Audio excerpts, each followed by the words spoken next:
Let's get the matchup and keys to victory. Number one matchup, Rashawn Gary is going to get chipped early. You'll see it all week.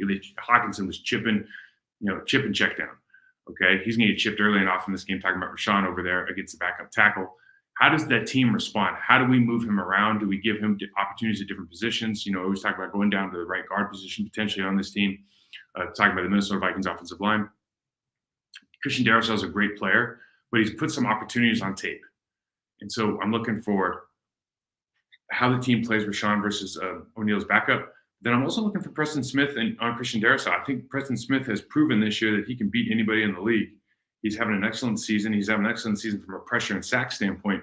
So I can expect that to continue against what I think is a really good young left tackle in Christian Darrisaw. Number two, the pressure, the Packers skill group versus Vikings pressure. Like we talked about it. Dealing with pressure is about ID in the front, ID in the coverage, communicating and executing. If the Packers can find time for love, we can. It's been proven that the Vikings get beat on extended routes when they give up when they're pressuring the quarterback. Time is the key. Minnesota's dome's going to be rocking Saturday night. Are they going to be able to communicate either verbally or non-verbally on the line of scrimmage and understand what's in play, what adjustments we're making, and then being able to execute that in a very, very kind of chaotic situation? Number three matchup, Rasheed Walker versus Danielle Hunter. Hunter is a premier pass rusher in this league. I made the mistake last year of calling him Danielle. Didn't hear the end of it for the entire season from Vikings fans. Danielle Hunter, my bad. This kid is really good. Because all the pressure he's going to get, because all the pressure the Minnesota Vikings run, he's going to get singled up against the Packers left tackle. Can Rasheed Walker really kind of hang on? And again, it's tough to, we don't talk about it that much, but it's really tough to overstate how difficult it is playing in a really, really hostile environment. It's loud, rocking, can't hear the snap count, all that stuff. Like the game is so much more difficult on the road than it is at home in a place like Minnesota. Keys to victory. Number one, communicate defensively. A lot of motion, a lot of overlap in the Vikings offense. So they're going to use motion to identify for Nick Mullins. They're going to use that overlap looks to kind of put leverage issues on with the safety and cornerback. We showed that on the KJ Osborne touchdown.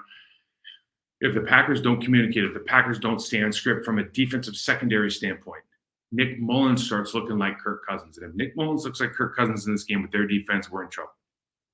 Number two, more Aaron Jones.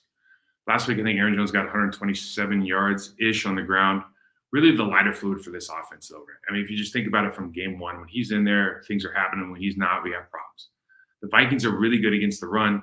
The Packers need to be able to create second and manageable, third and short opportunities. A lot of that's going to come through the run game and how they use Aaron Jones. Is it going to be in the screen game? Is it because pressure screens? I mean, there's huge opportunities when you can identify who the coverage guy is in the screen game. But what we're talking just about from a running standpoint, can we get bodies on bodies? Can we move people on and move them off the ball? Can we displace people who don't want to be displaced? Get to the second level, take care of Jordan Hicks and company, take care of Harrison Smith, and give Aaron Jones those opportunities to slip that block like we saw in the Detroit game. You have the leverage on the kick play. You have the outside leverage from the cornerback, but he doesn't run through that tackle like Aaron Jones did the exact same kind of play the week before. Number three, pressure the quarterback. Mullins does not have the pocket pressure that Kirk Cousins does.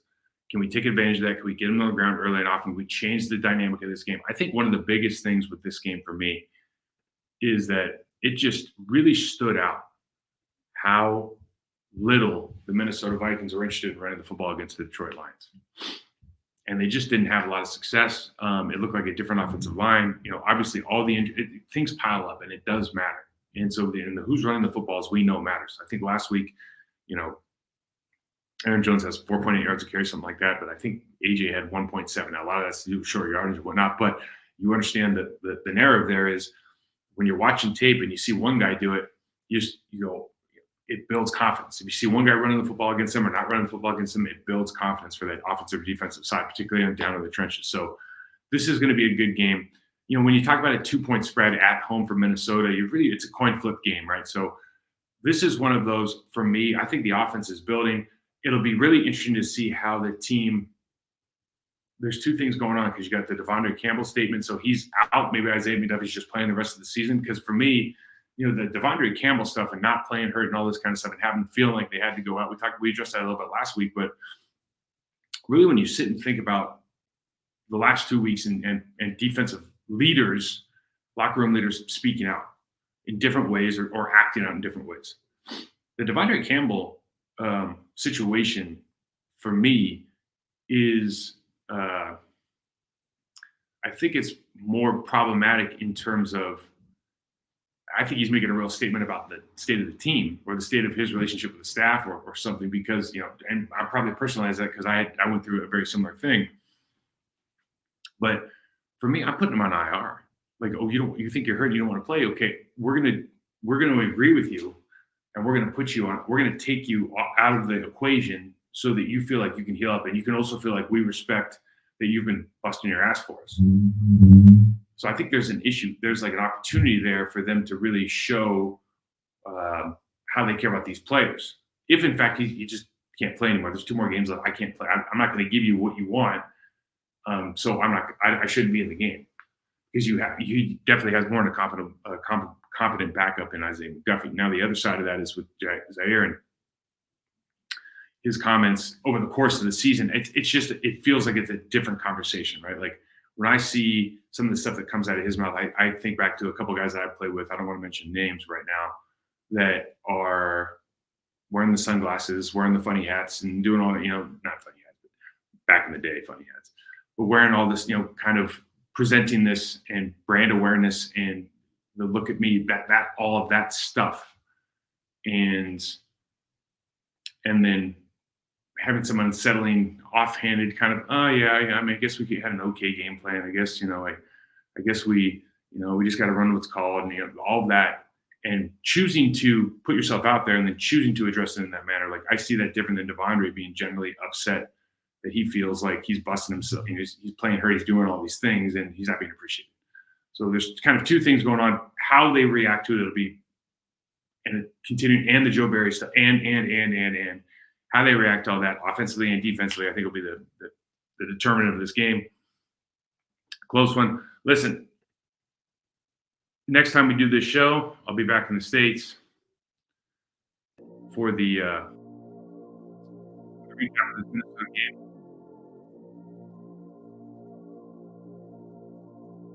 Why this music's not playing, but believe me that I'd love it to.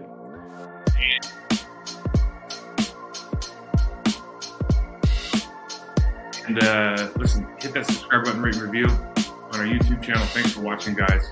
Talk to you next time.